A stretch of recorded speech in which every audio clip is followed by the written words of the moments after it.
I've been a surgical nurse in Philly for over a decade, and I thought I was desensitized to the tough stuff. But then there was Jackson.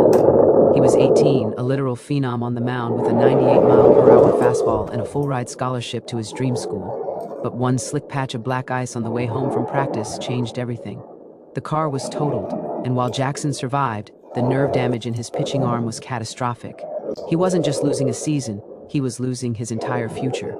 The news, when the lead surgeon delivered the news, the room just went cold. Jackson didn't even yell, he just stared at the ceiling like he'd already left his body. His parents were absolutely gutted. They had to step into the hallway because they couldn't stop the ugly crying in front of him. That left me in the room with his 7-year-old brother, Sam. Sam was just sitting there in the corner, clutching Jackson's old baseball glove like it was a life raft. He looked so small, and his eyes were just darting between Jackson and the monitors. The vanishing I got. Pulled away for 30 seconds to grab a fresh 4 bag. When I turned back around, Sam's chair was empty. My heart sank. The kid was 7, and this hospital is a literal maze. I called security immediately, thinking he'd wandered into the parking lot or gotten stuck in an elevator.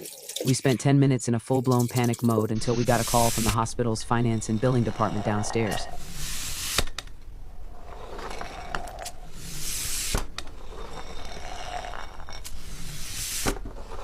The payoff, I ran down there and found Sam standing at the high counter, barely tall enough to see over it.